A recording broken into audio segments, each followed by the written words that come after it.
There we go. Sound check. Yes, I was checking my mic was switched over. So we've got a wing it edition this week, I do believe. I have notes. Good, good. I have extensive notes. I have 5 lines of notes. Excellent. So before you get into your 5 lines of notes, then I guess it's welcome to the round table. We're at number 35 now. It's been a bit of a busy week. Some people know what's going on, some don't, but you know, big changes have been going on in my life, so not really had time to prep this week, to be honest. So, shall we move on then with the 5 lines of notes? Well, one of the lines of notes ends up being a lot more. Okay, I was thinking suggestions. So we okay, do a bit of an interactive one and we work through some of the suggestions we had. good We idea. did touch on some of them last week, but we didn't really do kind of like a feedback piece. It was more like this is what's currently sitting there at the moment. So that's going to be one of the things we're going to cover. Cool, cool. We've got other couple of things I want to go through as well, including some reminders on server rules. Yep. Reminder about the maintenance every Wednesday, Cool. and what to expect being released after that maintenance is complete. Awesome. So I think we give it a couple of minutes. We see how many people we can get onto the round table, because there's 44 people online at the moment, and a lot of this stuff will affect them.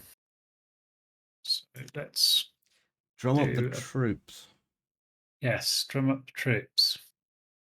If you're in game, give us a quick shout, get people onto Discord. Important notes coming up for Wednesday's restart then.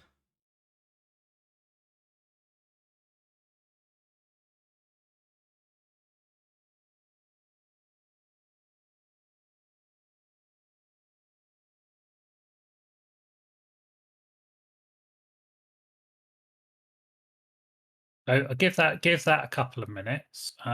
Give people an opportunity to get online if they so want to. In the meantime, while we're waiting for people, I have a question for you, Nani. Okay. The database pool size. How do we check to make sure it's not hitting the drive and instead reading from memory? It's a good question. Sure, we can look into that. Because there should be a memory cache, shouldn't there, sitting in between it and the disk? Yeah, I think it's something called the InnoDB buffer pool. That's the one. It'll be in the config somewhere what size it is. I'll have to have a look. I'm wondering how we adjust that, because occasionally that pops up to 100% and has to hit the disk for data rather than reading it from the memory. Add that to the list. How we doing?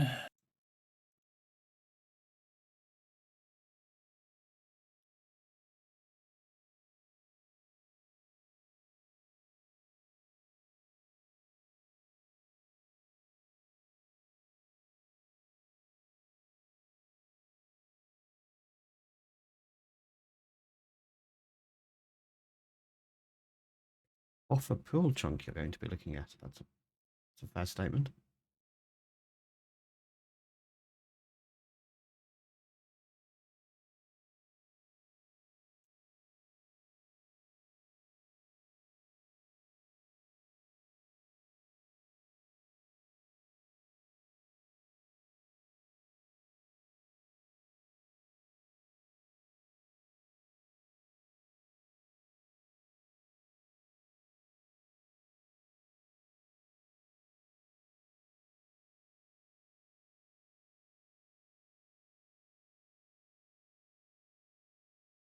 See, there's going to be some white noise editing today. All right. There's going to be some dead space noise editing going on today.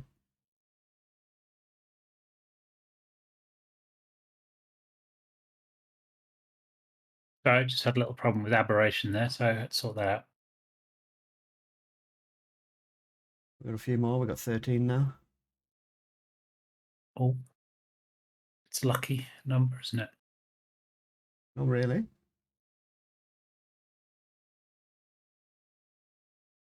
Nonny's on a roll today. I'm not doing 13s. 14. There we go. That's better. Welcome, Tom. Sorry, can we start on 14? Oh, 13. Bye, Tom. I mean, there's like 45 people Hey. online. Oh, there's Tom. Yeah, we're cool. I didn't forget it was Tuesday. Not at all. We get recorded, by the way, so people can always go backwards.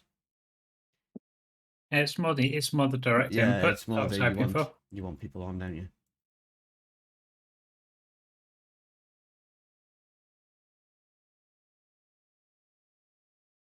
Oh God, Nuka. Wow.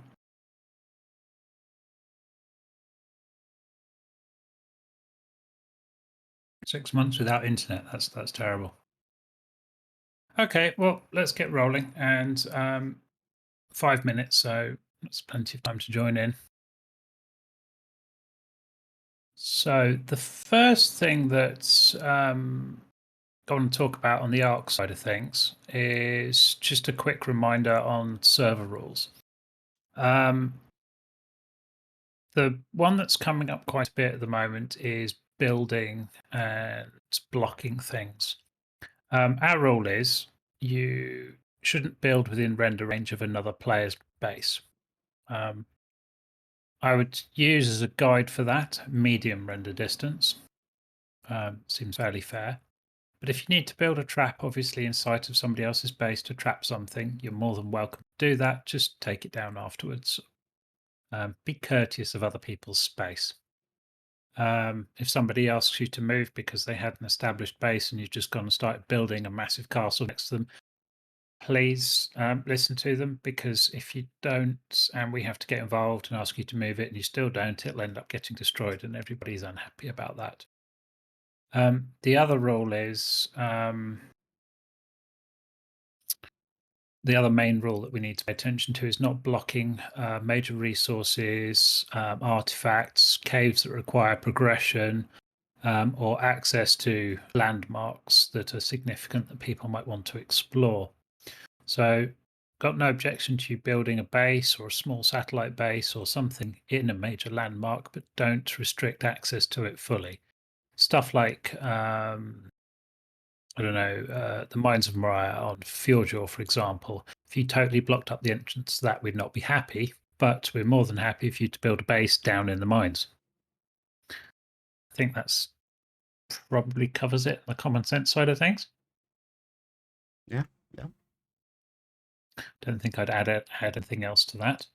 I'll leave the suggestions bit till last because we'll go through that and then we'll kind of wrap it up. Quick addendum to that one before you move on, DJ. Hmm. Standard rule of thumb, guys. If you need to ask, it's probably not in the rules, but go ahead and ask anyway. It might be. If you're not sure, just assume you're wrong.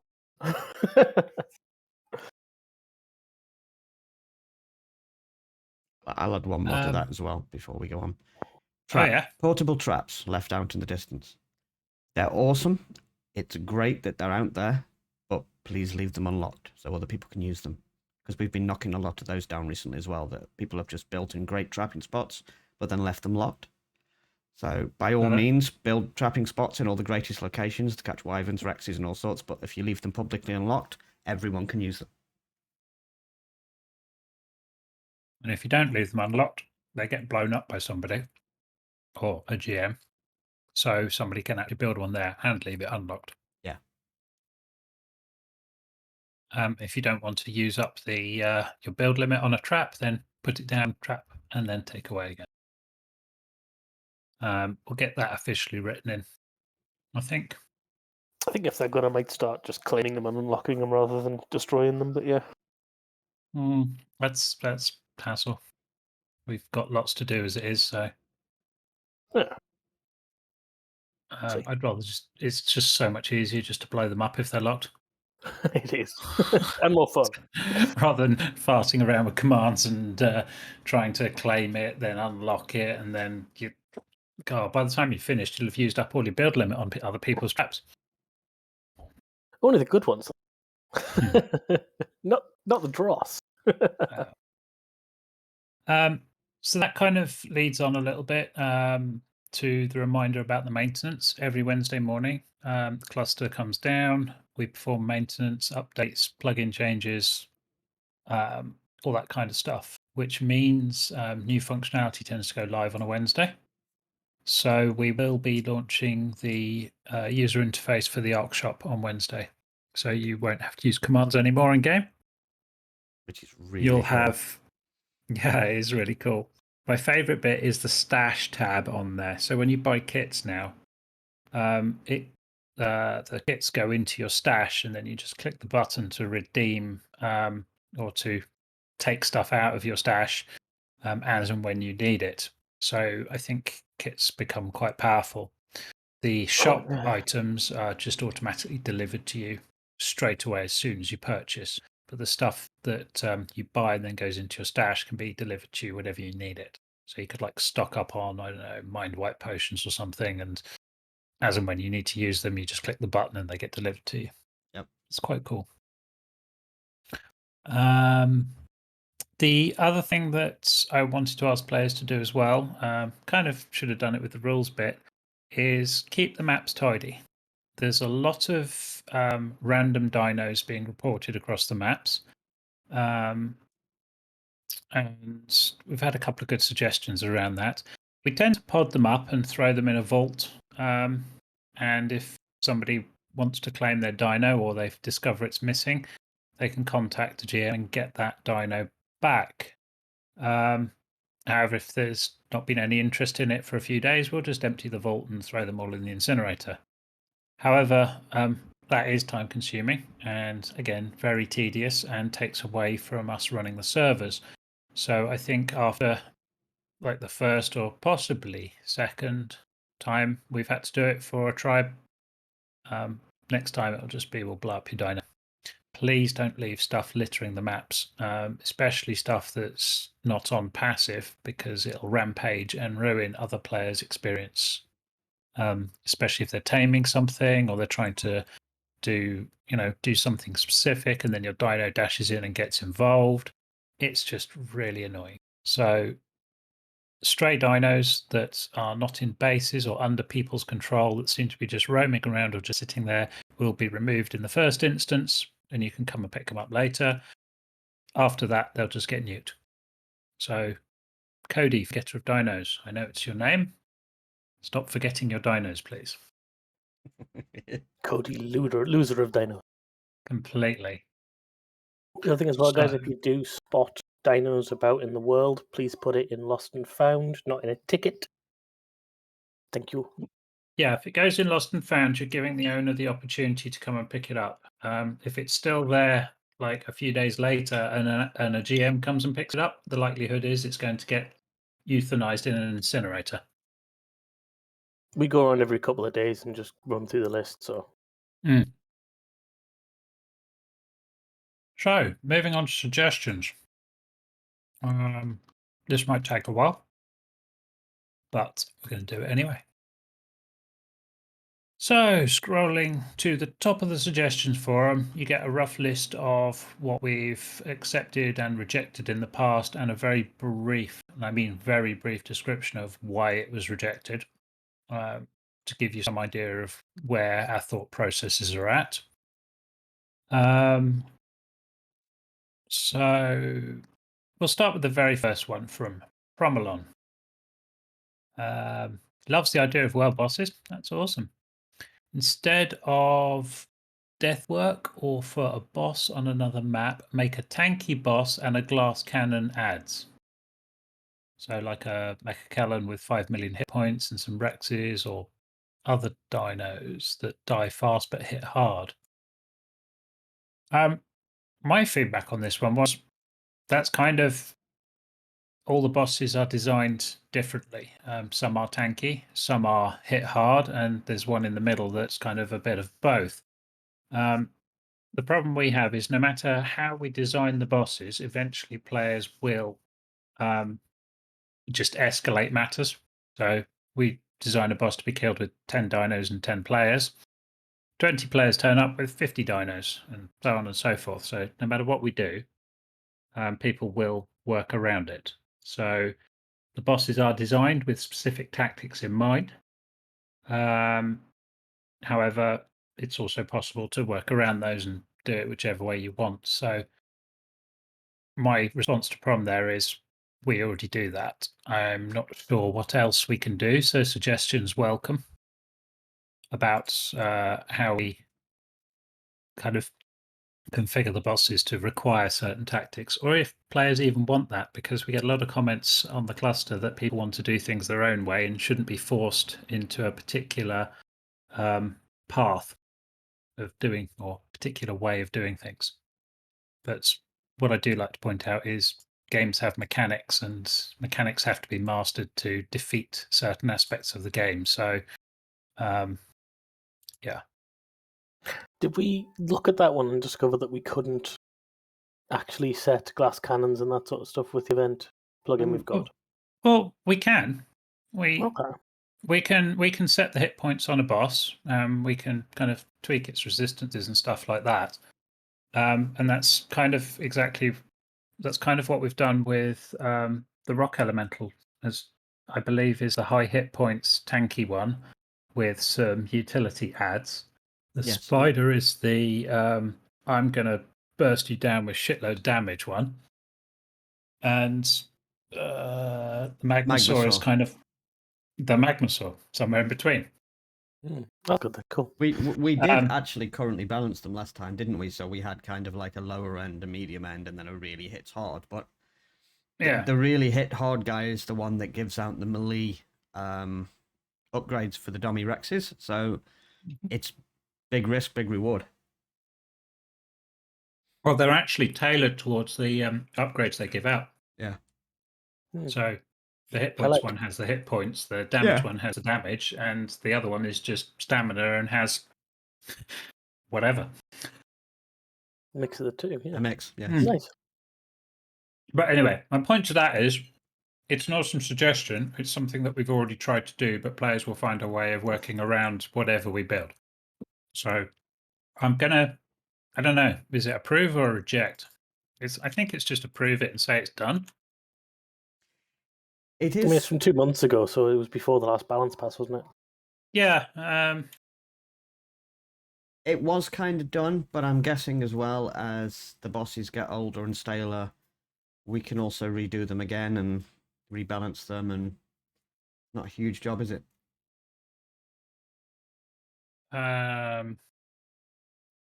We'll look into it.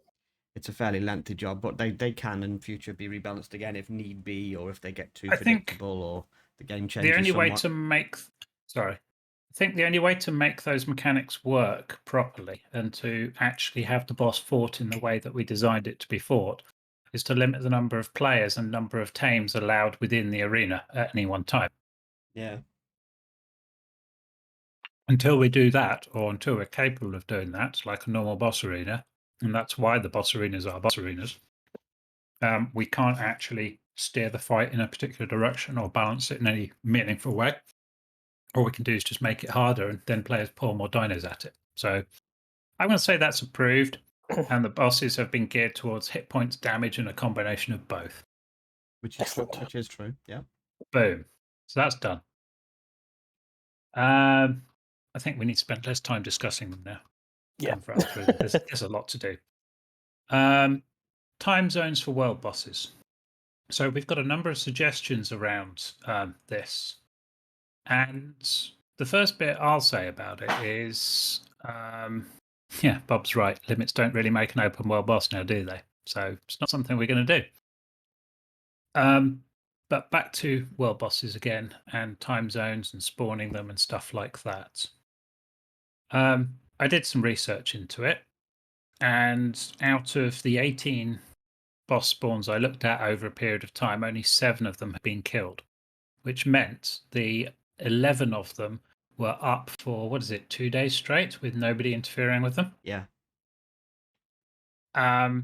So my challenge back to people wanting more world boss spawns is, well, you're not killing the ones that are there that are sitting around for a couple of days. So why do we need more? Feedback in general, please. Don't confuse this with the other suggestion we've got coming along, which is about being able to spawn them whenever you want. Which I'll do next, because it's all on the same theme. I believe that's the solution to the problem anyway, isn't it? Solutions create more problems. Yeah. But yes, we'll get onto that one next.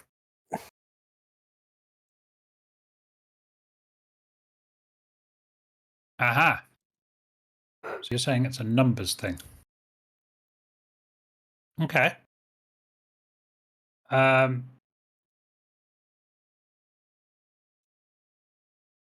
Given my experience of playing multiplayer games, if you can't take something down within a 48, well, a 2 or 3 day window, then you probably shouldn't be trying it quite yet. Would be my take on that. Because you're going to get home.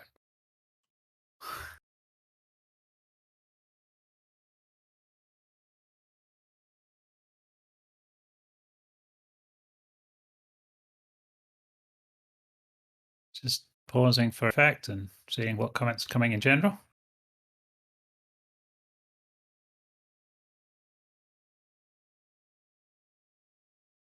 Because what I do have to say is you can only have one world boss up on a map at any one time.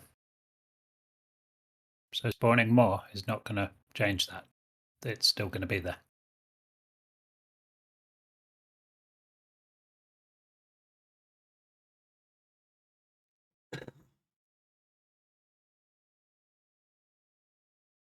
Probably missed out that key piece of information there.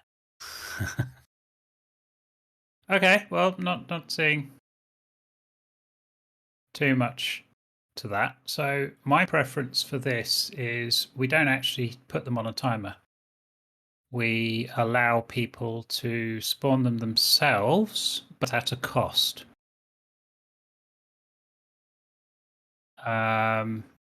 This is significantly more work for us to set that up, and it has its own challenges associated with it, but I'm more keen on allowing people to spawn the bosses when they want to spawn them and keeping an eye on how many get spawned in.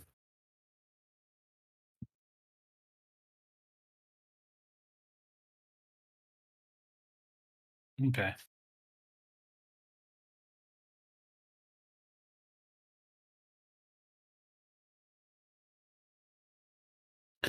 In relation to Lady Carolina's suggestion, though, I'm just going to kind of reject that one, I think, because you can't add another boss if there's already a boss there. So the suggestion in itself, it just won't work.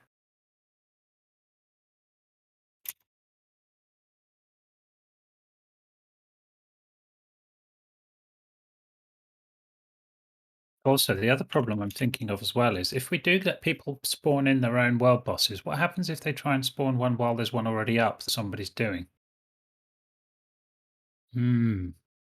Thoughts there?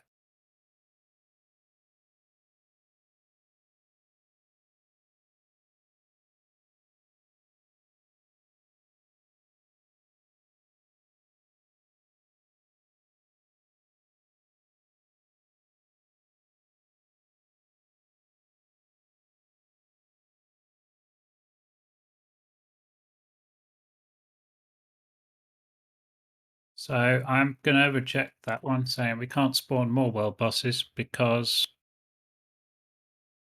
a world boss, if it's already up, we won't let us put another one up. Does that make sense?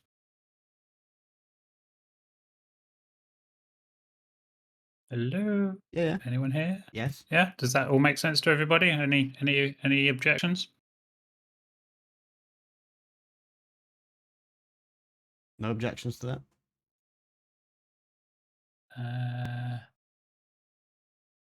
The yeses in The general. next one's from Extreme Phoenix. That's around docks.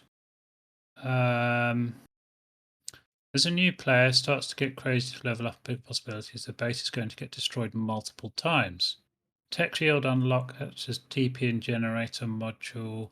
Okay, so the request really here is, can you unlock some tech shields and generators for us early docks game?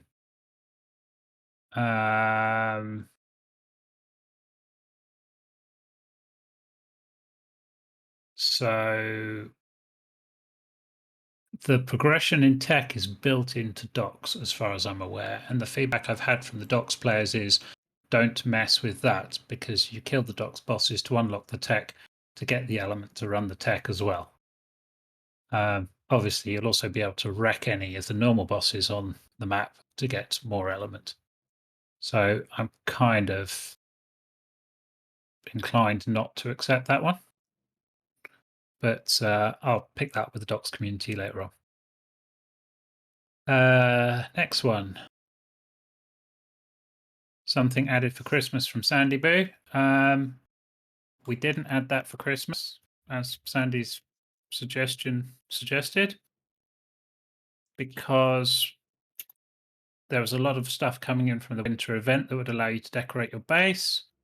And if we removed it afterwards, all the stuff would disappear anyway. So that's why that didn't go in.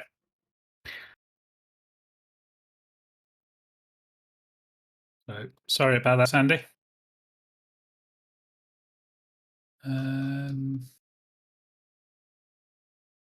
What else have we got going on here? Not sure if it's been mentioned before. Is it possible to unlock SDC commands so that we can recolor our dinos? That is a supporter perk. If you want to color your dinos on a whim, you need to support the cluster, and we will allow you to use the SDC commands to color them in any color of your choice. So that's not one I will be approving, I'm afraid.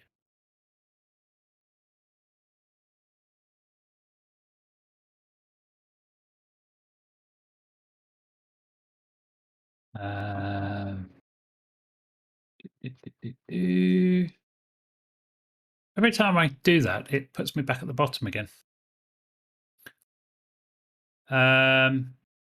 We'll skip through, unfortunately. Viking Panda, I'm going to jump past your suggestion. We do not have the time or the resource to put up another map with a specific mod set on it at the moment. We've got our work totally cut out for us with the main cluster. Yep. And then we got a massive long list of changes for docks and all sorts going on there. So I'll unfortunately reject that in a minute.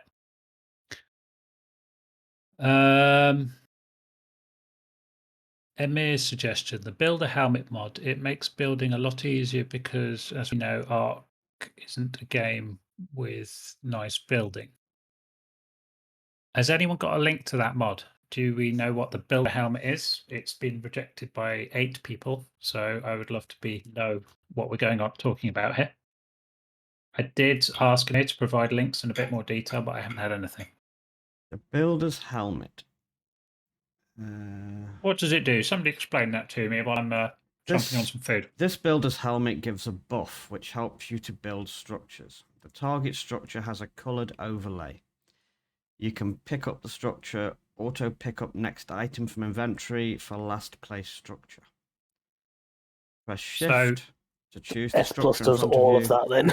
S plus does basically do all of this now. So basically it's S plus and an exomech. Yeah. Pretty much. Okay.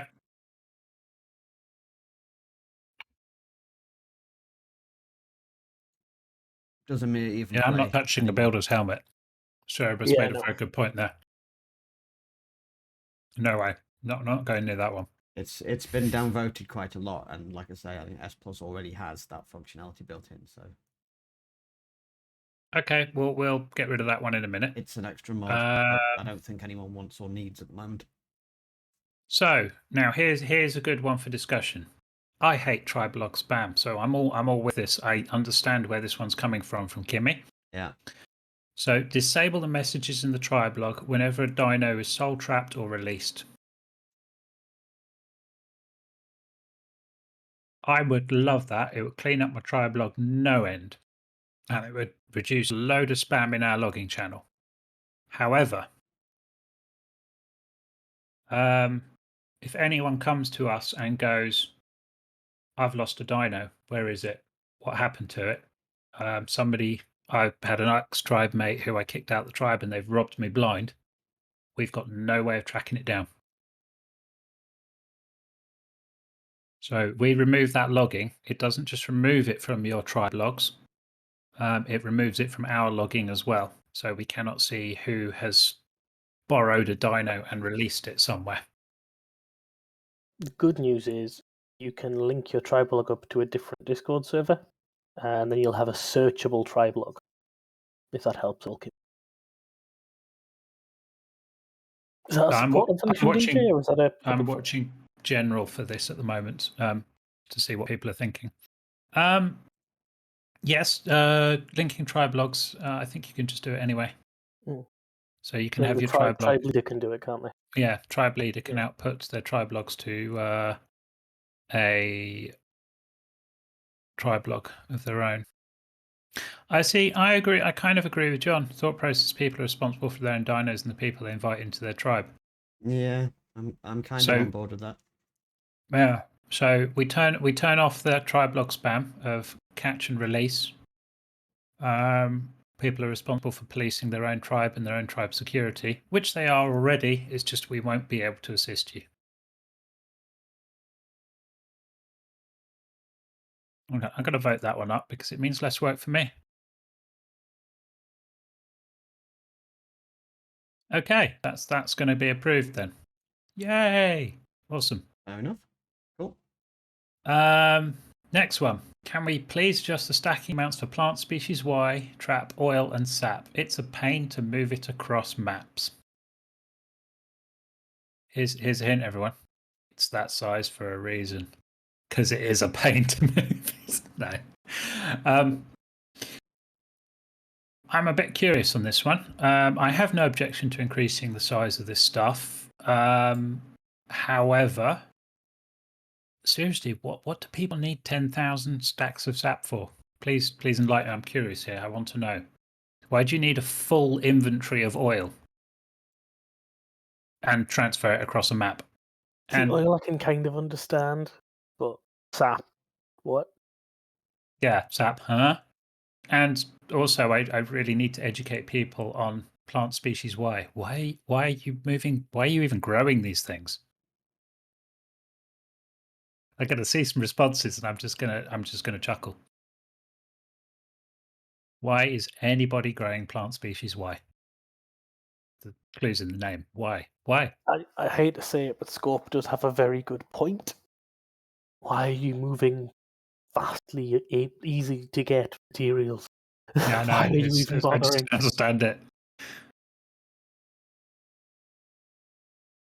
Good answer, Yeah, you Krabs. could stick all the plant species Y together using the sap and then coat it in oil and set it on fire. I want to set Alice on fire. Well, it's like the Wicker Man, isn't it? Well, you some days, but not Alice. Bob's got a good answer. Okay. Why? Bob has a good answer, and I know why. Yeah. They don't count as structures, Bob. I hate to tell you this. It's the crafting XP that governs how quickly your gachas produce crystals. So, plant species Y. Yeah, see? Veritas, good plan. Feed them maps. And I will quickly post a link to... I feed gachas pelt because I get it from the sheep and it's just an extra resource. Yeah, I just feed them pelt and all sorts of shit. It's like... Just byproducts. I just feed them anything I don't want. Yeah. So item list crafting XP is the wiki article. Here we go. Maps are very good. Yeah, maps are good. XP, yeah. So I've just posted a list to the article on the wiki. If you see there's a section called experience for item crafting, you can sort that by experience. The more experience an item gives when it's crafted, the fast and a gacha eats it, the faster it will produce crystals. That is the only control you have over it. So I will tell you now, plant species Y are the equivalent of, in experience terms, of a berry on this cluster, and that grants 8 experience. So at 8 experience, that's on par with, well, tech, window, spyglass, radio, narcotic, camera, all that random crap. So if you can find something that's cheap to produce and gives you more than 8 experience, that's what you want to feed your gachas. The other cool thing to do as well, it is a bit gross, but Gachas will give you loot. Grind it, give them it back. It's surprisingly effective when you get things like metal ingots from flak armor and you feed it back to the gacha. So, a war map. Well, that's pretty good. I think it was a. No, actually, no, I've got it wrong. It's less than 8 XP from a species Y. I can't remember, but anyway, it's bad. It is really bad. I think it's probably safe to assume it's just 1. To be fair, Or was it 4? Was it 1 or 4? I can't remember, but it's the equivalent of like feeding them a berry. Anyway, it's not good at all. to be honest, it probably is faster and easier to just grow berries and feed them to it than it is YC. Yeah, it is. That's Yeah. my whole point. It's like berries. You might as well be feeding berries if you're feeding it Y seeds. They are on this cluster the worst thing to feed your gachas. Yeah, completely. Exactly that, Veritas. You can fit 5 berry plots in the same space. You can fit a large plot. Yeah, well, Production rate's probably faster too. well, yeah, you get at least 5 times. Stack sizes are much bigger. Anyway, sorry. Back to that whole conversation. More than happy to increase the stack sizes on Zap and Oil, but I'm not going to bother with Species Y because there's no point. And I want to discourage the myth that they're good for your gachas. They're not.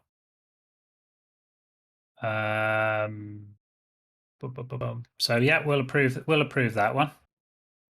Moving on to Cataclysmus Wind. Oh dear, it sounds like somebody's had a really bad curry. Or a really good curry, one of the two. Again, this is a boss time zone thing, so I'm going to skip over that because we can't add more bosses if there's already a boss up on the map. It's kind of Technically impossible. no, technically impossible.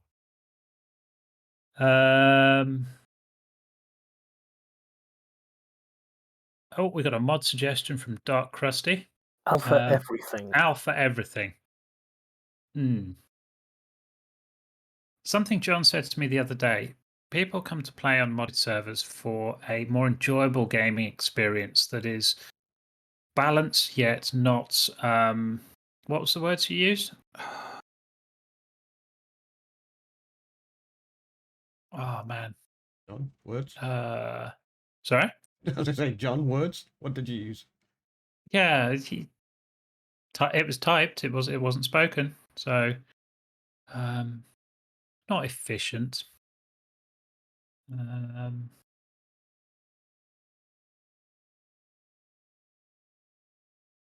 Convenience. There he is. Convenience, yes. So I don't see walking around the corner and finding an alpha fucking Bronto in your face convenient. No. Can you imagine it? It's like, oh, I'm going to go tame this Lystro. Fuck, it's bitten my leg off. Ah! I've also just messaged you a drawback to that mod as well, DJ. Basically, what that mod says to me is we increase the difficulty of everything on the map and we increase all the weapons and armor in line with that difficulty. So at which point you're back to square one again. Well, less than square one because the bosses get easier because you've got twice the armor on your saddles. Oh, completely. So Yeah. It's really, like I said to Krusty, it looks fun. It's a small mod, but my God, the amount of work we'd have to do to make it balance with what we've got going on at the moment. Can you Sorry, imagine Krusty. Alpha Genesis fly grips?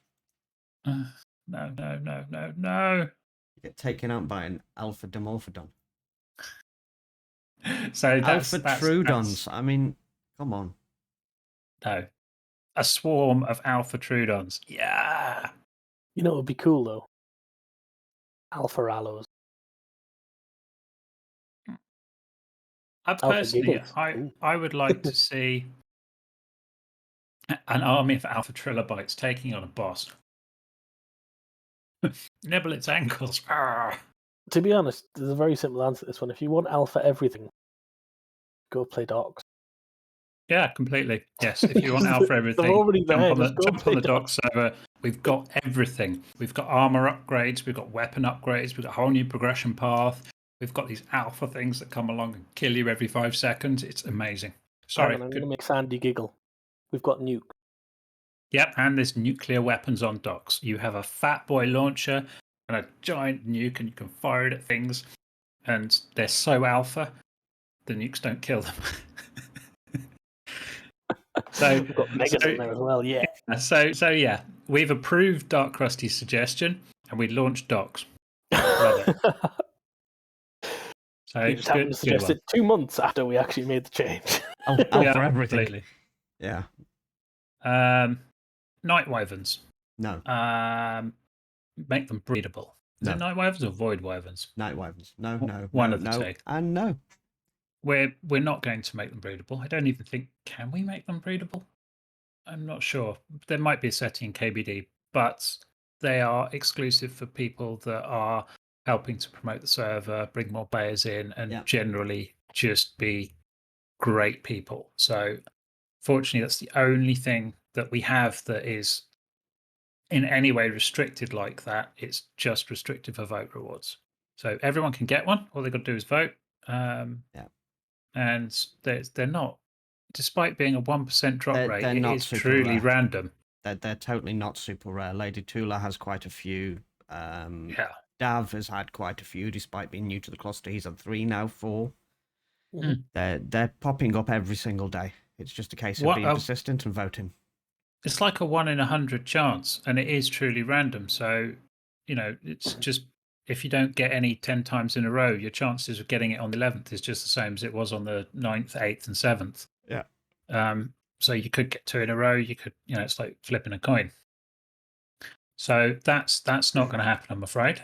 It's also heavily voted down. Is there a way to add engram points to the in-game shop for people who don't have Genesis or Genesis Part 2? Unfortunately not. However, one of the changes that we're making on Wednesday, this week's maintenance, around turning on some functionality from our new transfer plugin, may make it possible for all engrams to be learnt and transfer without issues. Ooh. So we'll do some testing around that, and we may be revisiting the whole engram progression thing. But at the moment, you can buy engram points from the Hex store. Yeah. You can convert your ArcShop points to Hex. What are they called? Hex points. Hexagons. Hexagons, yeah. But you can't go back the other way. So I can't approve that one because we just genuinely can't do it. But at the same time, something we might be able to help with in the future. I'd love to say I don't know if it's intentional or not, but we have also skipped past the 134th Awesome Teleporter suggestion. And that is a no. Can we just no? Yeah, lovely. Moving sorry. I saw that vote down, and I thought it was for the previous one about the vote rewards. Yeah, it's just another Awesome Teleporters one, yeah. Awesome Teleporters. I'm sorry, but no matter what, it is not happening. It creates awful issues for the cluster. We have a vanilla teleporter network in place. You just got to make friends, people. It is a multiplayer game. Plus one, so you have the remotes as well if you've got access to them. So that's already in place. It's not happening. I think it's probably in the list at the top of things we've rejected in the past. Multiple I'd be times. very surprised if it isn't. I'll have to emphasize it a bit. Suggestion from Viking Panda: could we add more items, modded weapons, weaponry, and stuff like that? Yes, and we did have a look at this in the past, and we did have a look at some of the suggestions, but we couldn't find. There's some really good mods out there that do cool weapons. They do some nice weapon systems as well, but they tend to be bundled up with. I'm watching Spider. I'm watching general chat at the moment. So as things scroll up, the guys here will pick up on it, and as soon as there's a pause, we'll address it. You can also, Spider, if you wanted to come and actually say it, you can request permission to come and speak at the round table. So I've just so you know, I've got the general chat open on one window, and I've got the suggestions open on another window, and all kind of shit going on here. But yeah, I'll pause between each suggestion we work through, and then people can ask questions, feedback, and we'll pick up on stuff in general. So the one from Viking Panda about more weapons and tools and utilities that they can use in game. We had a look at this and we found a whole bunch of mods that added weapons. Mr. Rad Tools was one of them. Yeah. We've used that in the past, but they tend to come bundled with a whole ton of other shit that you really don't want, or that we are not in a position to implement right yet. So I would suggest with that, I would love to see some cool new weapons and toys to play with in the game. So if anyone finds a good mod that gives us useful but balanced tools, weapons, accessories, whatever, please feel free to bring it up, mention it, or make a suggestion for it. But at the moment, that's a bit too generic, that suggestion. It needs to be a bit kind of well thought out, a bit, constructed suggestion. So yes, on Viking Pandas one, open to add more stuff to the cluster, but I want examples and reasons why. Other than that, it's a bit too open-ended. Let's have a quick look in general, see what's going on. You guys see anything I've missed? No, just a lot of people with cool accents that I'm generally intrigued to hear now. Dice Bear. I didn't get to make the suggestion about Discord boosters having a similar reward to supporter ranks. Or some sort of, yeah, we spoke about this, or some sort of unique reward for the boost. Well, we'd need some thought onto what that would be, but it's not a bad idea. I have had some thoughts about that, and while boosting the server is great and we do appreciate it, you do get some perks on our server as a result of that, and I think that just lines up. The only additional perk is no, that lines up with the Red Ninjas at level 10, to be honest. So yeah, if you can come up with perks that we would be able to do for boosting, that would be cool. But at the same time, we need to be able to pay to keep the cluster running. If all of our supporters suddenly switch to boosting us, we'd be in a very bad situation. Yes. Yeah, it does, but we don't see any of the money from the boost, Dice Bear. So Despair. Dice Bear. Despair, as in Despair. So sad. we don't get anything from that in terms of money, and if we started giving away perks that we offer in game for Discord boosts, we'd be I think we'd end up in a sticky situation. A lot of people are very generous and support us, but we've got a big spread of supporters from the lowest levels up to the highest levels, and I have a feeling that we'd lose a chunk of that, which we can't really afford to do if we want to keep things running. But we can look at maybe some other perks within the Discord environment that you can get for boosting. I also think they lowered the boost requirements. So to unlock all of the community stuff, like streaming at 60 FPS and 1080p, the increased audio quality, Character cap. Yeah, increased character caps and stuff like that, and emoji slots and all that kind of stuff has become a lot more accessible, and that in itself benefits the community. So yeah, what we're on, we're at 14 at the moment. So yeah, we'll give it some thought, but I can't promise it, unfortunately. They've also split it into two categories, haven't they? So you've got the Nitro and the Nitro Plus or something like that. There's one for just boosting the server, and there's one for getting all the community stuff. So yeah. Yeah. So Aries, to answer that question, yes, we could do another column of perks for being a server booster. But I'm not sure. We struggled to make what we felt was a fair offering for people supporting us anyway.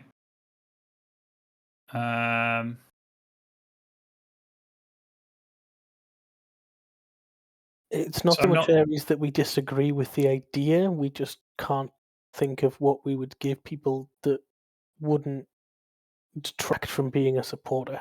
Yeah, If that makes sense. that makes total sense, Tom. Thank you. If you for guys putting it have that way. suggestions, please do let us know and we'll look them over.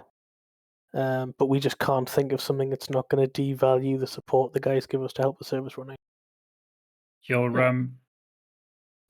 Your perks in game are directly tied to your Discord role or rank, so yes, it's entirely possible.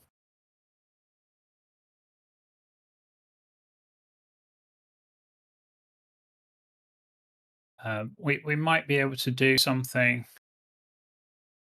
The only other option we have, but I've kind of shied away from doing it, is the coloring of your dinos. We can actually make that so that it's kind of has limits on it. So, for instance, an alpha supporter could have unlimited dino coloring. A beta supporter could have, I don't know, 50 color changes. Gamma could have 20, and a server booster could have 10 or something like that a month. That's something we can do. It requires a bit of work on our side, but getting that balance right and making sure people don't feel like that they've had something taken away from them. Yeah, exactly. That's one of our strongest perks. And it's one of the most sought after ones. It's also one of the most awesome ones as well. Yeah, I mean, like for a server booster, maybe we could do something along the lines of giving you like 10 color changes a month or something like that, just as a little extra perk. I'm not sure how we would manage it though, because people can switch their boosts off and on a whim. Everything's on a monthly cycle at the moment, so that could get problematic for us in terms of managing it. But anyway, Aries, Despair, we'll give it some thought. Again, if you guys have got suggestions, let us know, and we'll look them over. Anyone that boosts or supports automatically gets access to the dojos to type and post in there rather than having to wait till level 10 for participation. Those are more curated channels, and they are access on at our discretion kind of thing at the moment. One coloration per day. It's per color, so you could color one section of your dino. But again, it wouldn't be per day. We'd have to apply tokens to you so that you'd have certain things to color. I'm not sure we could do that daily, although we could put in daily quests that gave you tokens in game and make that only accessible to server boosters. There we go, fixed it. There you Got go. solution. Heb, the dojos are that channel you're talking about. The dojos are the channel where you guys get to influence the way the community and the servers are run, which is where they're limited to people who either support the server or have been here a long time. Excellent. I couldn't remember if he said it or not. I was talking to Sharice. I figured it out.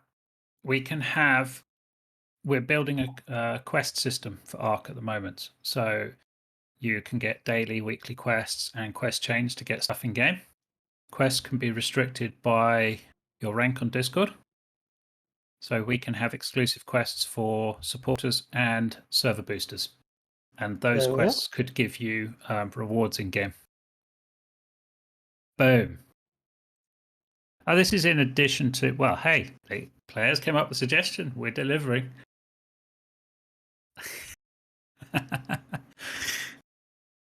Cool. Okay, so I think we've got a good idea there.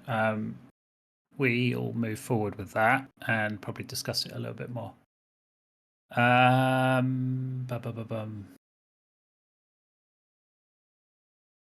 Back to our suggestions. Put in auto engrams mod to the servers, especially for docs. Nope. I'm really against putting in auto engrams on the doc server. That has a whole progression system mapped out. I don't want to mess with that. Auto engrams on the main cluster, that's only a possibility if our new transfer system goes without a hitch when we release the updates and changes on Wednesday, which is tomorrow. Yes, I know, Tam. We've got some software that we're working on at the moment that should remove that. We've only released part of it, but the full bit goes in on Wednesday, and I'm hoping it'll let us transfer with full inventories while having every single engram unlocked without a crash. We used to have auto engrams in when we first started, before the server went public, and it caused problems just for the 4 of us. So yeah, it's until the software goes in, it's not something we can. But fingers crossed. We have great faith. So All hail auto Hitler. engrams isn't going to happen, but what you anytime, well, not immediately. Lots of people voting against it. But we may have a way of delivering something similar in the future. The other thing that we thought about and discussed as well is putting blueprint kits on the shop. Now, not what you may think, first of all. Say you've got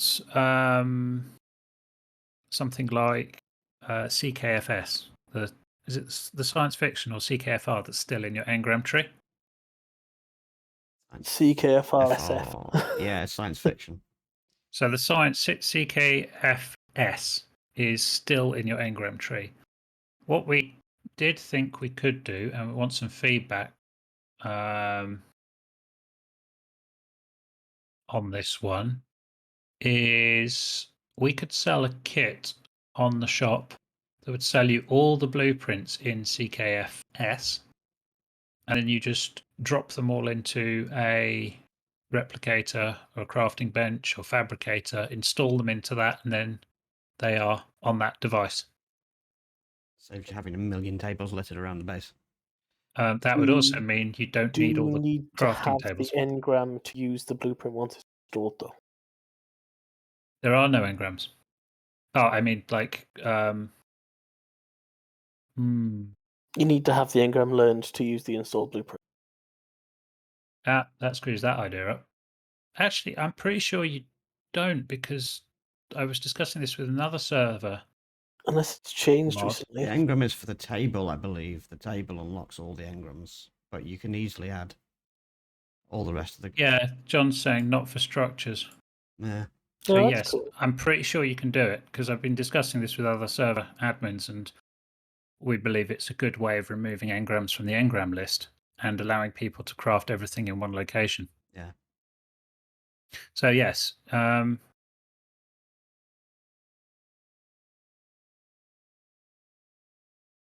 you can insert blueprints into crafting stations with S+, install them in there, save you carrying them around. Just remember, when you pick the crafting station up, all the blueprints pop out into a bag. Do not forget the bag. Do not let the bag decay. But it would mean that you could take all the blueprints from all of the eco stuff, all of the CKFR stuff, install it all into one crafting station, and you don't have to run around from table to table figuring out where you put things. You can craft all from one then. But anyway, I digress.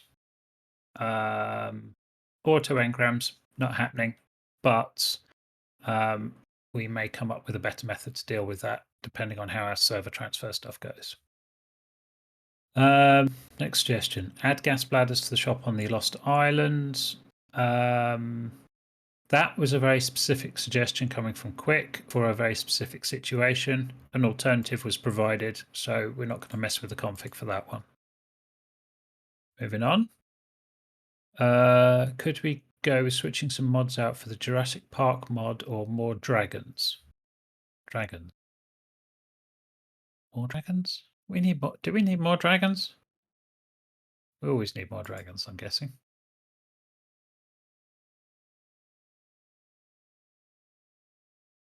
I mean, Hang on, we've got more dragons.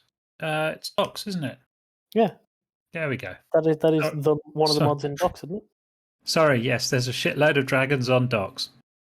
Oh yes, you can tame or you can acquire the dragon on docks. It's quite cool.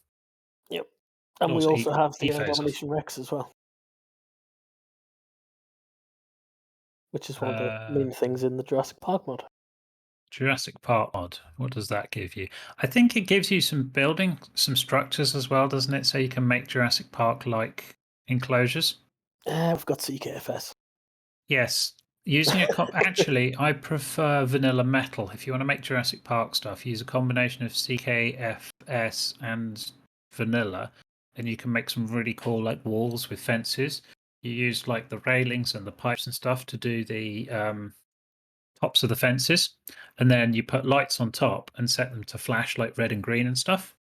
You've got that on your CI base, haven't you? Oh shit! Yes, already done that. Sorry. So what I think is going on there is bit of creative building, and you can achieve all of that. We've got dragons, we've got dominations, we've got indoms, we've just added additions as well. So I don't think that one's going to happen either, I'm afraid. Controversial one here. Propagators.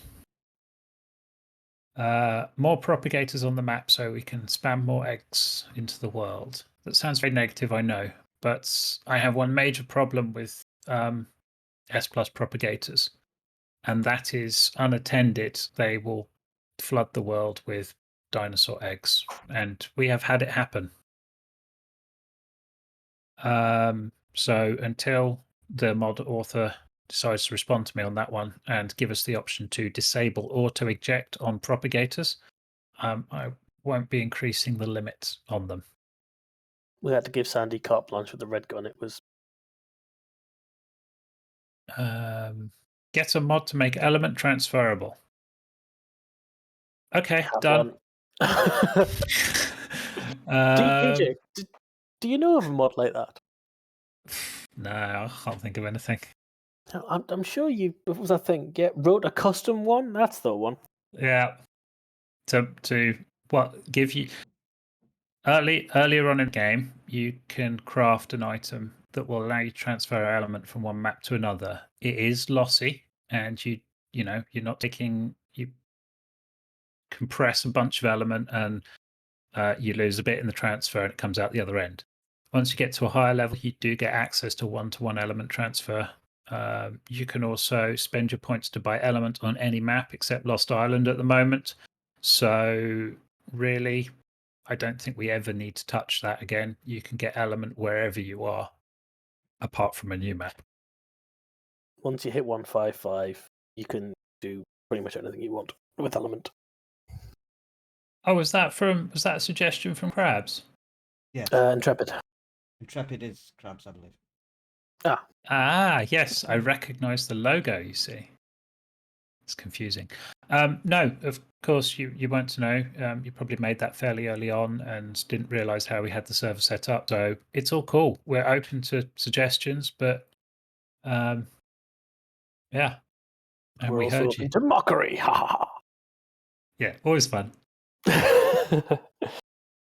ha. Yet another question from Bob. When is Lost going to be opened up again? When someone kills the boss. Well, Element will open up on. So you'll be able to buy Element on Lost Island when somebody kills the alpha boss. We want to know about that kill. We want to post about it, and your tribe will go down in the halls of history and fame and all the rest. We'll have fireworks, flare guns, And cool if you stuff. don't get a screenshot, it doesn't count. Ha ha. Yeah, if we can't see it, didn't happen. Pixar didn't happen. Them's the rules. TJ, it's Um, 8:05. Should we move on? Yeah, sorry.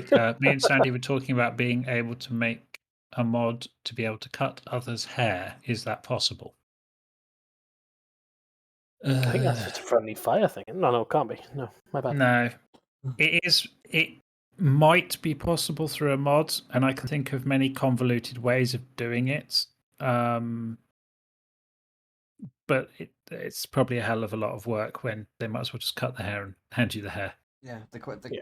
the thing there is time enabled again, and we're utterly swamped at the moment with really cool stuff. Possibly something for the future, maybe. I mean, don't get me wrong. I love modding this. I love modding stuff and tinkering with it. I would love to do something like that, but I can think of many more things that would be cool to do.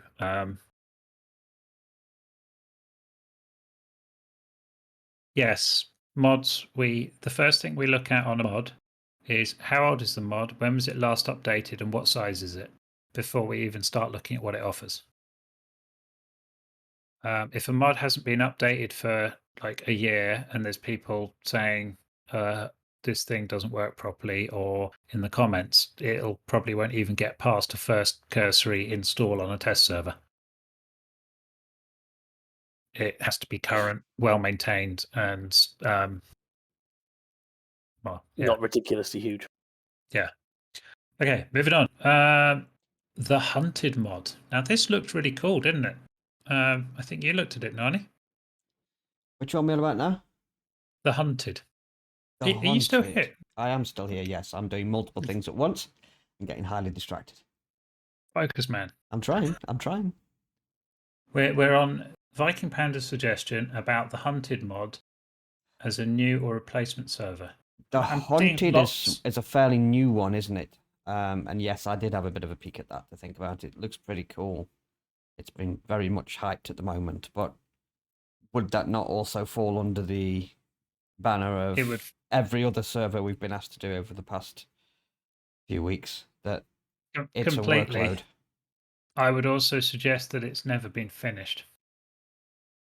The mod has been open sourced and it was last updated just under a year ago. Yeah. So it does look one of the more cooler ones. It is a cool mod. I'd love to play with it, but I reckon it's got issues. Given the massive scope of what it's intended to do, I will put the link. I'll put the link in general just for curiosity's sake.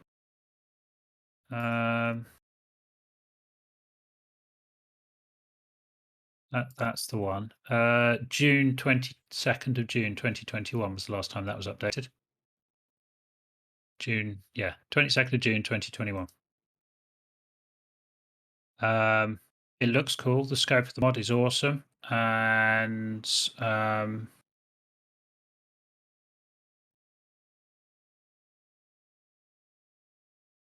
but it looks like there's lots of potential for it to screw things up.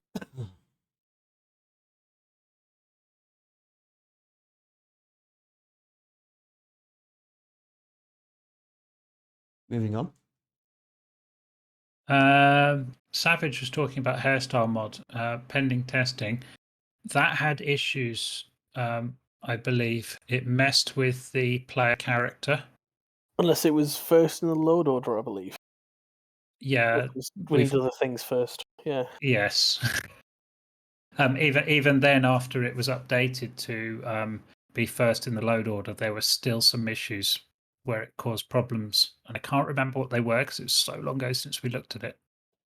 I remember plus 300 meg for a cosmetics mod is insanely big. I remember you said something about because it played with the player character, it has some sort of weird impact on how buffs can work. That was the reason you stated at the time, I think. Honestly, I can't remember. It was something to do with the player character being quite a weird thing to modify because it had a knock-on effect to a bunch of other stuff, up to and including buffs and all sorts. If I remember right, I don't want to say something that is wrong, and without dipping my head back into the dev kit and remembering why it was I didn't like what it was doing. I think it was something to do with mods. Messing with a player character can change the default behavior and stuff and how things are applied to that mod. What was it? Because all mods put buffs on the players to do things. You don't necessarily see the buffs, but they'll apply a buff to your character to track, to trigger a UI when you push a button or something like that. Goodbye. But if you then replace your player character, the buffs that were applied to the proper player character could be lost, or that's why it's got to be in load order 1, I think. But anyway, I don't want to go into any detail because I can't remember what I'm talking about, and all I know is it caused some issues, and I dug into it, and I could understand why it caused issues. Despair. What about a mod that enables more assorted foliage, flowers, furniture, and maybe artwork? We do have Eco's garden decor, we have Eco's trees, and we have Eco's shoppy decor. So there's 3 mods dedicated to foliage, flowers, and furniture, and bed covers. They're cool, by There's the way. some awesome. There is some awesome bed covers in there. Eco's trees light, the one we've got, is gorgeous. Mm-hmm. I believe there's a mod. I think it might be CKF. Actually, has a lot of bushes and things in it as well. Yeah, not sure about that, but yeah, there's you've really got to dig into those crafting tables. There's tons of stuff in there. So for the hunted, I think what we'll probably end up doing is once we get done with the relaunch of Docs, we may cycle that server through total overhauls on kind of like a 6-month kind of rolling window or something like that. We could do Docs, we could do Primal Fear. We just kind of keep going through stuff until we run out or roll over. Yeah. Moving on. Promlon's suggestion. I slapped Prom over this. Don't worry about that one. Good. Okay. I said, yeah, we touched on this the other week. Ark Survival Evolved, not Donald's drive-through. So, but yeah. I'm hungry. Well, then go kill something, and eat it. We'll skip past that one. It looks like it could be quite entertaining, but we're just over an hour now, so. Nightside. Oh. I hope somebody slapped Nightside on this one too. 22 vote downs. Make that 23. I'm voting that down too. Make it 24, 25.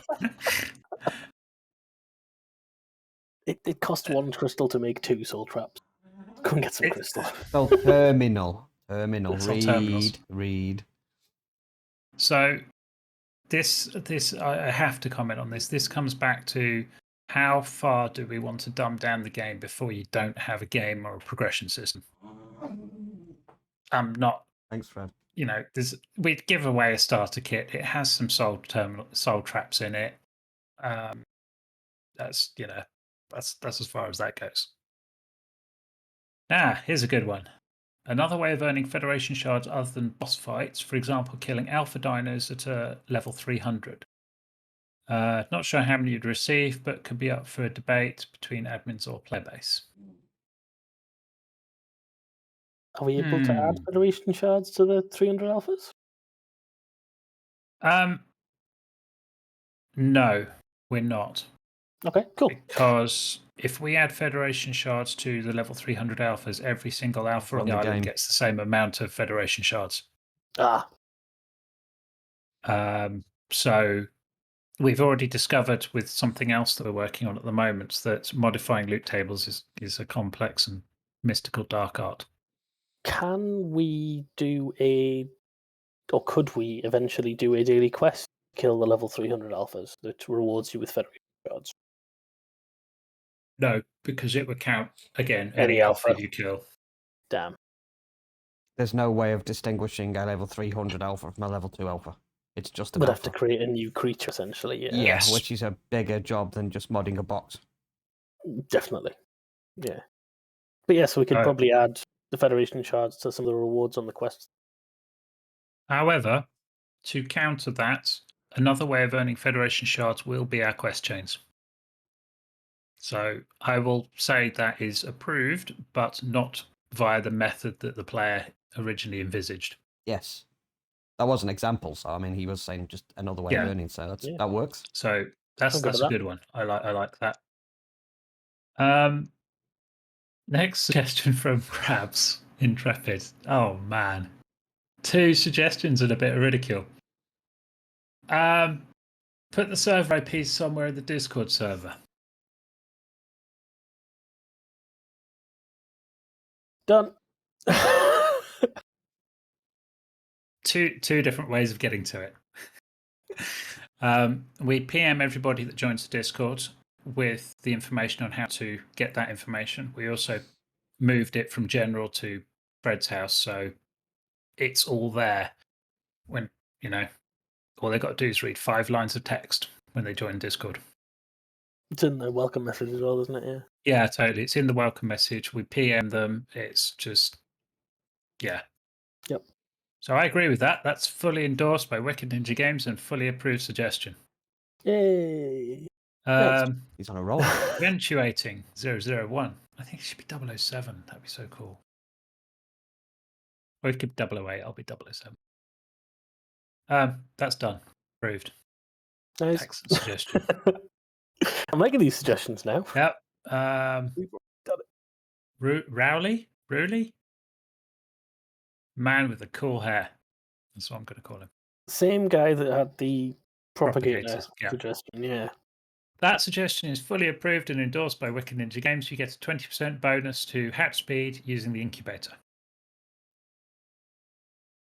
Boom, done. Best kept secret ever, that.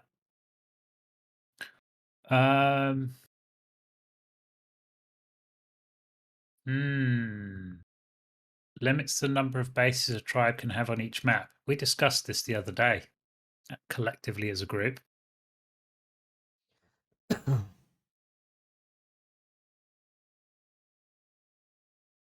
Yes, it is an interesting one, John.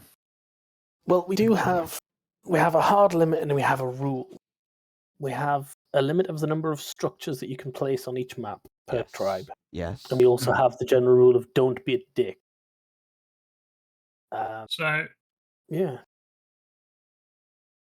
I think the problem was everybody dogpiled onto Lost Island and they threw up structures left, right, and center and built stuff. Yeah. People then came along and kind of saw structures everywhere and couldn't get where they wanted to build. So I do like the idea, and I think that the one that I liked the most was you can have, what was it, one base per map and 2 satellites or something? No, 1 main base and 2 satellite bases, I think it was, but very difficult to enforce. Very difficult to enforce. Yeah, it's just like, how do you know how many bases somebody's got, where they all are, and stuff like that. Then we got into conversations about how that would be policed and how the community could deal with it. So I think we maybe go a little bit harder. Yes, there's that too as well, Savage. So people join a tribe and they want to put up their own little house somewhere and stuff like that. I That's think the reason alliances are enabled as well, though. True. Everybody wants to have their own place, though, is my take on it. So if there was a limit, it would be per person, even not necessarily per tribe. Then if you're too harsh with the limits, people just split off and make more tribes. It's you can't really can't win with it. If we reduce the structure count per tribe, all that will happen is people will split off and start alliancing. Yeah. I think for now we've found a nice balance with structure limits and that kind of thing. We haven't got an actual written rule for the number of bases people can have, but if you start to take the piss, we will get involved. And kind of a case by case basis. Yeah. Yeah, and what our decision is final. So if you put down 5 bases occupying all the best spots on one map, we will kindly ask you to rip up at least 3 of them and relocate them to give other people the opportunity. Yes. Um, I think if somebody's abusing the system, obviously we can get involved and we can try and police that. But we've got build limits in places, and whether the tribe splits up into 3 people with 3 bases or whether they have one large base, they're still operating within the limits they have. Yeah. I mean, you could use all 10,000 objects in one place, or you could use all 10,000 objects in 5 places. It doesn't really make a difference of how much ground is covered. It's a bit So- like on Crystal Isles. Nani and DJ had a main base, and I wanted to go a different way, so we just split the tribe and allied instead. so Works very I well. think Since, yeah, it's just a general bit of common sense. If it looks like somebody's taking the piss and they won't resolve it in a nice conversation, just get us involved and we'll make a ruling. It may be in your favour, it may not be in your favour. That's the risk you take. Don't you go starting about American English despair. Well, have you? I got your number. Despair, just so you're aware, the approved languages in this Discord are English, bollocks, and gibberish. We will accept nothing else. Oh, Okay. don't forget the memes and gift channel. You know there's no such thing technically as American English, by the way. It's just Old English. It's just English. Well, I hate to say it, but the Americans speak more correct Old English than the English do. The reason some of their words are spelt differently is because their language hasn't evolved from its origins as fast as the UK Get has, with the times, man. which technically means they speak better English than the English do. Shut up. If you're going to face me with a logical argument, you're going to get a shut up. I have to maybe interject maybe at this not. point. We're about to hit an hour and a half, so carry on. Let's go. Yeah. Interred? Is that how you say that? How do you say that? Interred, dear. Interred. That Oh, again yes. is crabs. Yes. Crabs. Damn it. Oh, that's a different person.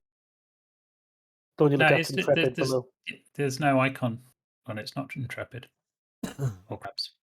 There's 2 different people. They're a blank avatar. We discussed that to death the other night. I'm going to reject that one. Did it last Tuesday. Yep. Again, I've got Unfortunately, them on most maps. They're all unlocked for me. A lot of people have them unlocked. Keep going till they find one that's unlocked. So now this is a contentious one. No, it should still keep the avatar there, even if he has left.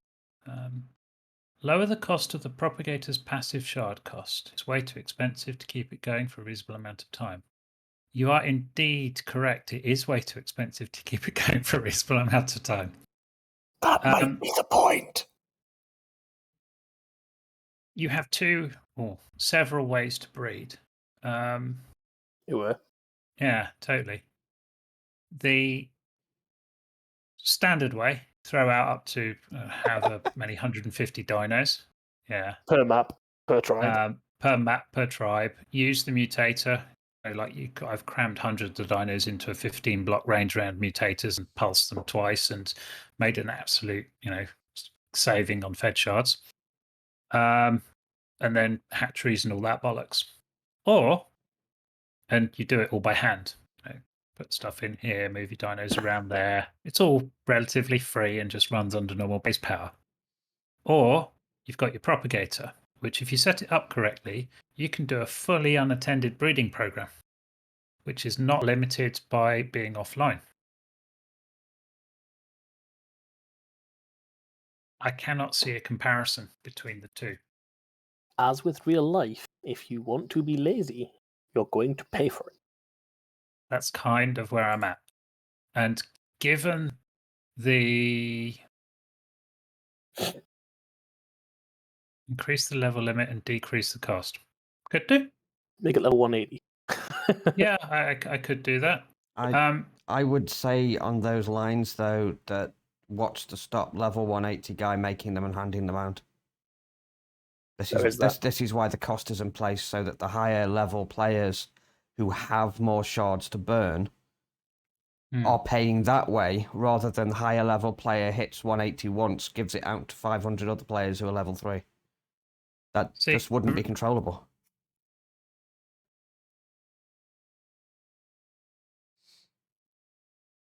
Yeah, what a lot of people miss is once you get to the higher levels, resources and even fed shards and points don't become a commodity anymore. They become a resource like wood.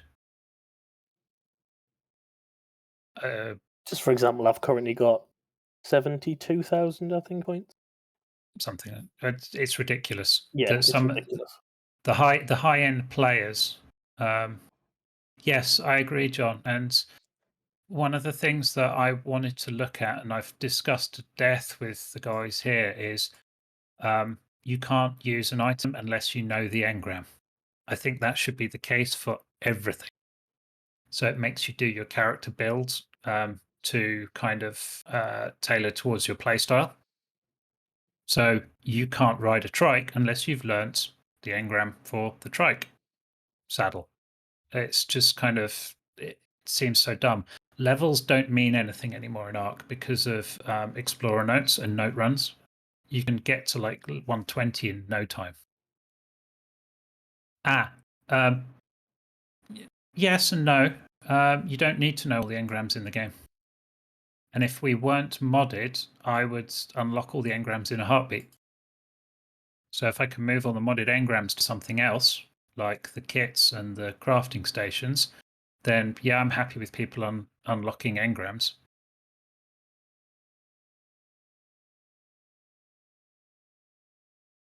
So there's a whole kind of piece there. At the moment, the gate is on the number of shards you have because there isn't another way of doing it that's feasible for us. But yeah, you should, once you're at the level where you want to really heavily go into breeding and start automating your breeding program so that you can have like multiple lines going at the same time and you want to power it all with fed shards and stuff like that, you should be in a position where you can just bash out bosses. Even you can make a profit, turn a profit on the bosses even by buying the boss kits, I believe. No. So, We specifically set it up so that you couldn't do that. If I remember correctly. oh yeah, no, you only get one reward, don't you? Yeah. Sorry. No, I'm thinking of the world bosses. Once you get to the point where you can knock a world boss out, the more people you take, the more shards you get out of it. Yep. Everybody gets 5k, I think. Take 10 people. 50k shards. Yes, it is about numbers. It's a multiplayer game. And you don't have to be in a tribe to do that. Not like we're trying to build a community or anything. So, anyways, happy to take suggestions on how we make that more accessible, but not, if you know what I mean. We do need to give the end game players something to spend their shards on as well. Otherwise, they just pile up in tens of thousands. And that was supposed to be it. If I had my way, I would rip the propagator out the game altogether. I think it's terrible. I don't like it, no. But we found a way of restricting it so that it doesn't kill the server and it still allows people to have automated breeding once they've got to the point where that is the kind of the end game. So I'm going to move on to the next one. I think that needs to be discussed more. People need to give us their feedback on how they envisage the propagator working. I feel it's an end game tool for end game players to fully automate their breeding systems when they've got bosses on farm. Here's the good one for that. Let us know in the dojo what you would like us to change about it. Or what you'd like us to change it to. And, there's a big one, and what you would do to stop it being overpowered and just infinite. Yeah, completely. Otherwise, you don't need to log in, and it becomes even like. I don't want to turn the game into just like fill up your propagator, log out, come back a week later, and you've got like 500 dinos ready to go. Just a bit weird. Yep. Or spewing eggs out onto the floor of the server because your auto trapping system has backed up so far that it doesn't know what to do with itself. And crashing the server. Please don't do that. Have you thought about unrestricting Dojo from Red Ninja to Yellow Ninja or linked? Yes, we did. We discussed that the other night, John, and I think that's a great idea. You do? Yes. Okay. To make it a bit more accessible at the moment, people can't really make suggestions. Well, they can, but they have to spend a long time being able to get to the point where they can voice their concerns where we might see them. But what I would say is, yeah, exactly. They can make suggestions, but they can't discuss them. But what I would say is maybe we restrict suggestions to red ninjas or above. Sorry, yellow ninjas or above. So it's people who have been playing on the server and interacting for a period of time before they could suddenly request a change to the server. Yeah, that's where I was kind of going with that, because the whole point of the dojo in the first place was it was supposedly people who are very active on Discord and have worked their way up through the ranks to a red ninja through just inputting and sharing and being here, and supporters who are directly invested in sort of WickedNinjaGames, and those are the people that we want at the core, sort of moving it forward and making decisions. Completely agree with that. If we bring that downwards, we end up with new players, people who aren't particularly invested, and anybody in there just dictating sort of the way forward and polluting the opinions of people who've actually put in. Yeah, I wouldn't say dictating it, but I'd say making suggestions that may be ill-informed because they haven't spent the time with the community and haven't spent the time playing the game. Exactly that. So my thoughts on that one are we restrict suggestions by bringing it up one level from suggestions are only allowed to from a yellow ninja or above. And we bring the dojo down one level to yellow ninja or above. Yeah, I'd say that's a nice, fair compromise. We can trial. Yep. See how it goes. Yeah. Right, see how it goes. If I've always said with the dojo though, it's privileged access. So if somebody's being a dick in there, we'll just block them from it. I don't think it's so much as being a dick. It's so much as you have to have been on the server or communicated with the players regularly to understand how it works. And both suggestions and input on suggestions requires some knowledge of what systems we actually have in place and why. True. But yes, things like the transferable element would definitely be removed, I think, by that. The suggestion for it rather than the mechanic. Anyway, that's a discussion and kind of like a benefit that we'll keep talking about. But yeah, if we can get more constructive feedback on the cluster, I think it would be good. If it backfires on us and we just end up with everybody and anybody spamming stuff in there, hoping to get our attention and wanting things changed that are really unreasonable, then it may go the other way. I would, yeah. If that doesn't work, I'd roll it both to red.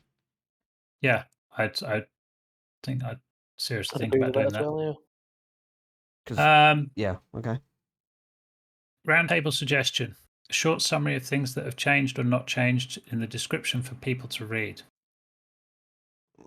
Yes, it's just time and manpower at the moment. We can take the headline points from our notes that we prepare before each roundtable and just paste them into the description under the video. We'll see if we can. That said, though, yeah, the news channel we have is fairly comprehensive.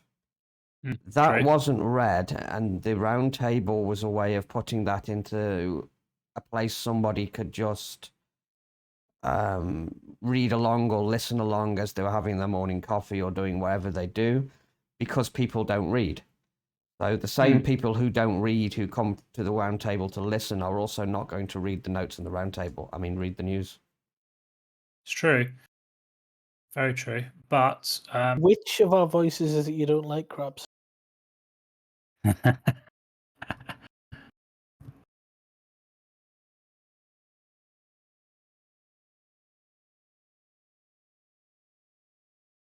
I think Yeah. for this one in particular, it might be a good idea to make a Cliff Notes version, but normally they're only about half an hour long. Yeah, normally we rattle through them pretty quickly. In theory, all news that is related to Wicked Ninja Games goes in the news channel. Any changes happening to servers go in the server updates channel, and any events we're posting go in the events channel. The roundtable is designed to be a roundup of everything that's happened at the previous week and talk about what's happening in the next week. So in theory, all that content should be in Discord already. Here's a nice compromise.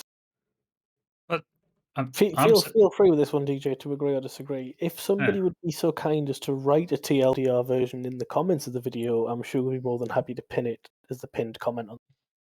Definitely. There we go. Next. Community support there. I agree. Somebody takes the notes and posts the comment. Happy for them. There you go. But yeah, I mean, we do have the option of, we do create notes before we do these roundtables, so we have a vague idea of what we're talking about. Those notes, or a headline of those notes, could go in the description. I'm thinking that's probably the easiest way. It's no work for anybody then. Well, it's work for me because I write the notes. Yeah, but you have a title for each section of the notes, which we talk about. Yes. Take that and we just put that and paste it underneath the description of the video when we upload it. When we go off topic and wing it. Yeah, I'm still on totally. the wall about that, because this is the shortcut for the people who don't want to read and aren't that involved. And to shortcut the shortcut, we'll end up in a shortcut to a shortcut to a shortcut, which will end up in, can you take a photo and mail it to me? And yeah. We only have so many hours in the day. I have noticed, though, a lot of YouTubers, when they're doing informational videos or audio recordings, they put timestamps in there so you can jump to the interesting piece of information that you want to get to. And I know for a fact, Nani, that is one of your pet peeves. What's that? The jumping around of notes? No, you get into a video and the person's talking about something you're not interested in for the first 15 minutes, and you just want to get to that one piece of information that you want to know how to do. I totally agree, but at the same time, I'm not going to be sinking time into doing that yet. No. Read the news channel. Yeah, totally. Just read the news channel. I mean, you've got one of two ways. You can either read the news channel and the server updates, or you can listen to the round table. Shortcutting the shortcut to the shortcut just doesn't appeal. It's just more hours of the week we spend doing more things that don't do the things we need to do. Totally. Excellent. It's 20 to 9. John, are you happy that we've answered your next suggestion about world bosses and stuff, or do you want us to go through it again for you? Because it's a long suggestion. Well, it's a long suggestion, but the answer is fairly straightforward, I think. Well, we've already answered it, yeah. We can't spawn a boss if a boss is already up. We can allow players to buy bosses using points, which we have done in the past. And I'm open to reintroducing that. However, I don't know what the effect of that is if there is a boss already up, and 2, how we make sure it spawns in the right place on the right map. So I want to do that, but I've got to figure out how to do it. We've had some ideas and discussions about it. And I think we're nearly there, but we want to do it in such a way where it causes as little pain for us managing servers as possible. So yeah, that's not going to get rejected. That's definitely honoured to do. Yep. In third suggestion, increase the number of tamed dinos per tribe for supporters. We can't I do don't that, I think, don't believe. think that's possible. I think it's a It's hard limit in the game. It's not possible without a custom plugin, so it's not something we'll be able to do anytime soon. The lock-in printer equals true on Dino storage. I've had long discussions about this one, and I'm totally on the fence about this.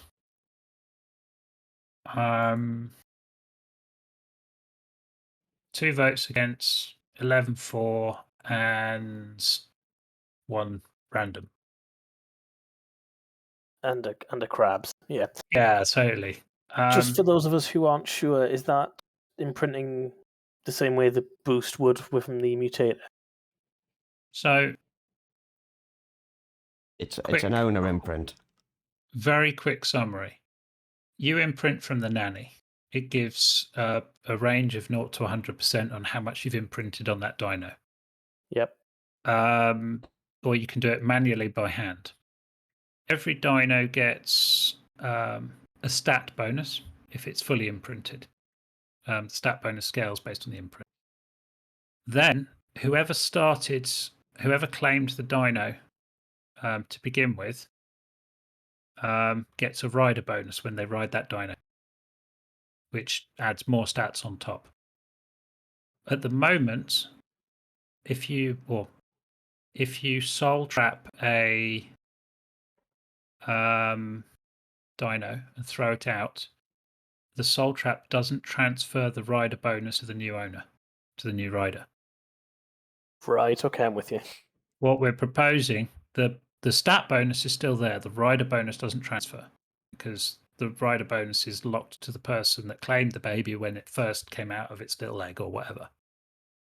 What we're proposing here is that bonus is transferred to anyone that picks up that soul ball and throws the dino out. Personally, I would say no. Didn't we have a discussion about this when we put that into effect? Of course we did. That's why it was put into effect. Yes. Yeah. There's some very strong arguments for and against, and I see both of them. So, say you have a tribe where one person likes to do all the breeding and one person likes to do all the resource harvesting. The person who does all the resource harvesting comes back to base, and the person that does all the breeding has hatched all the eggs. They're all imprinted to that one person.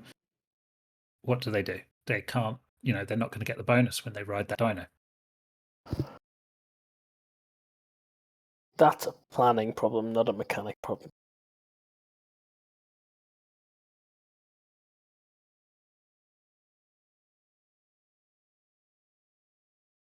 See, now this is interesting because I've heard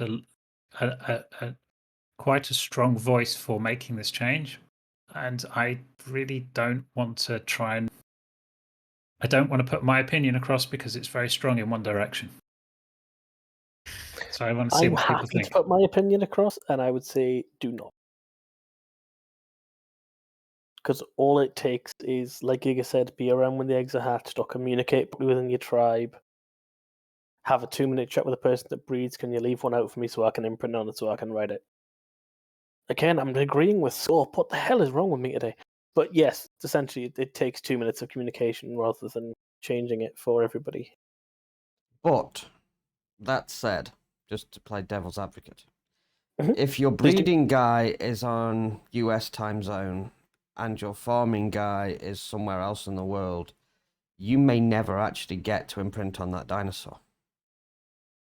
So I can kind of see where a transfer would be acceptable, but maybe not on just throwing a soul ball. So what I suggested the other day was maybe, and there's 2 sides to this as well before everybody jumps all over it. My point was suggesting maybe we have a shop kit or something that allows you to change an imprint, working on the basis that you train a puppy, that puppy is loyal to you. You hand the puppy to somebody else, puppy's still loyal to you, it's your puppy. You can have that puppy retrained, and you can put a lot of time and effort and investment in our case, this would be in kit form, probably with shop points. But the other side of this argument is as well, we're then putting restrictions on somebody's content, which could technically be seen as a bit of a dick move on our behalf as well. So opinions on this are needed. John makes a fair point as well. A family puppy is a family puppy. That is true. Also depends on the breed of puppy too, but you know. So Mob J Sachs says turn on Soul Trap and it traps the baby that's born. The person that throws out the soul trap is the one that starts the imprint. So the argument of not being around when the baby is born is kind of not valid. I was thinking about this myself, and yes, if you do turn on the soul trap newborns, are they really unimprinted until thrown out by the first person? Can we confirm that? Yes. Yes. They are. Then that that fully solves that problem. I don't see an issue there at all. Can I make a compromise? The Suggestion was issue made there is just to have an 36 unlocked. hours ago. Can we have some discussion in the dojo, maybe? Well, The suggestion's only been there since yesterday. The simple solution to that then is you get your breeders or whoever you've got in your tribe to create a second soul terminal, and all babies that are raised for tribe members get put in there. Person takes one, spits it out, raises it. It's your baby. Yeah, put it back in for the breeding guy to continue raising the next night if you want. Yeah, that's it. It takes 2 minutes of communication and then problem solved. It just also means you can't then jump off a Rex in the middle of a boss fight and hop onto another random Rex and then immediately get the imprint. Well, as Nani played the devil's advocate, I will as well. I have a pretty harsh thought on this. If you remove this final feature of imprinting is just pointless mechanic. There's no reason for it to exist. We might as well just buff all the stats on all the dinos and say, hey, they're all remove imprinted. the nanny and remove imprinting from the game. Yeah. It's pointless. Yep, with you on that. To me, imprinting gives you a personalized dino that is your dino to name, to color, to ride, and it does more damage when you're riding it. It is your thing to show off. I did this, I made this, it's mine. Being able to just throw it out and transfer that ability to somebody else kind of just makes me feel it's pointless. Do they not? I do. Always on a personal dino. I have a soul terminal full of my dinos, and Nani has a soul terminal full of his dinos. Yeah, we've always had riding Rex. We have raid groups and riding Rexes, and the riding Rexes are personally imprinted. Yeah. Maybe we're just old school, but yeah, we do. We have 16 Rexes, one each, for a particular boss fight, and then you do Uti, I think it is. But yeah, we've got our own Rexes and Gigas and stuff for doing meat runs and that kind of stuff, but we've got a specific raid riding Rex that's imprinted to each of us individually. So you could still essentially then trade to another tribe a soul-trapped, auto-trapped baby, and they could still throw that out, still raise it themselves and get the imprint. Yep. Yeah. Yes. And I think that is good because they'll command a higher value than pre-grown. So you've got to actually grow it yourself as well. To the people who know, yes, it will. I would much rather have an unimprinted baby than somebody give me an adult. Yeah, essentially the first time you throw that baby out, it counts as claiming it for all intents and purposes. So, yeah. Well, we'll circle back round to that one, have a few more conversations and see where we end up. Yeah. At the moment, I don't want to be come across as either for or against it. I have opinions both ways, so see what happens. Last suggestion of the night, and then I think I'm going to call it a night. Yeah, please do. Suggestion came in as the roundtable started. Yeah, totally. Add a function to the shop to buy random blueprints, which would be a fun feature.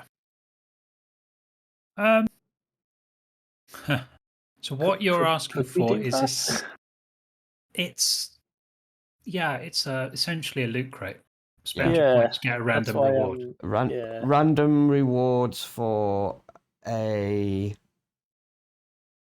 real monetary value currency and as It's essentially a lottery. is a Yeah. lottery and would inflict us with many, many more rules and regulations that are required now And by law costs. because of EA and their loot crate fiasco.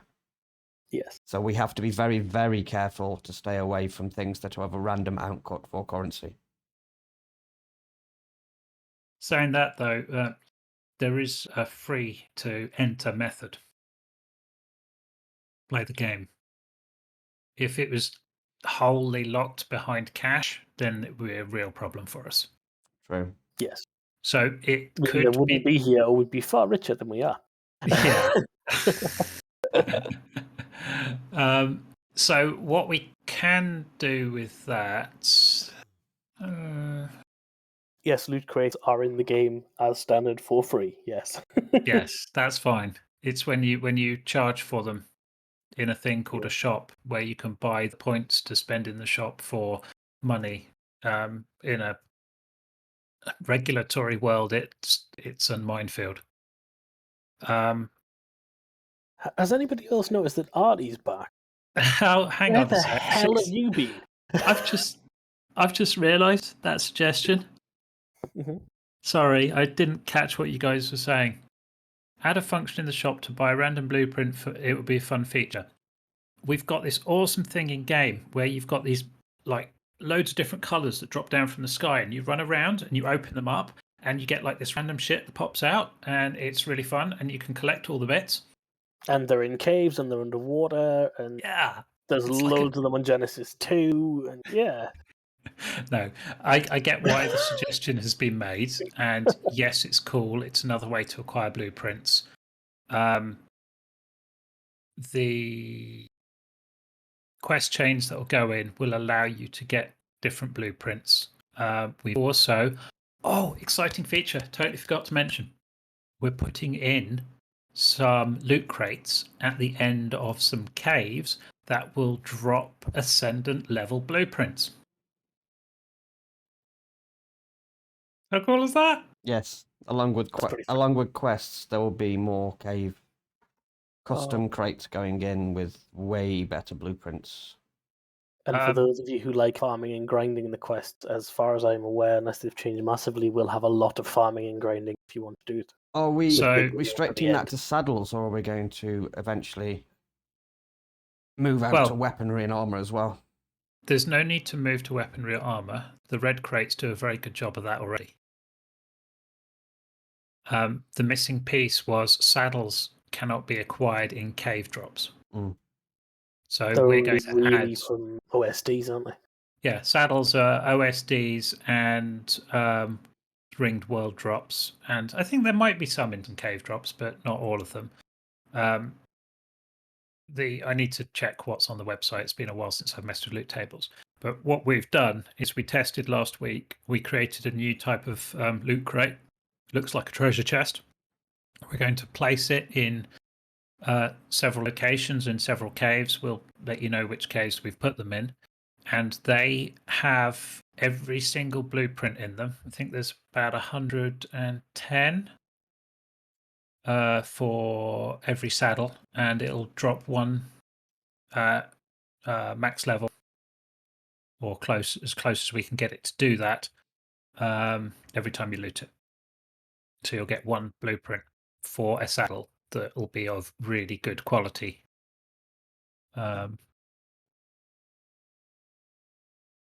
And our final thing before we close down, neutering snails. I'm not going to bother mentioning that, Scott, because I'm going to neuter them all.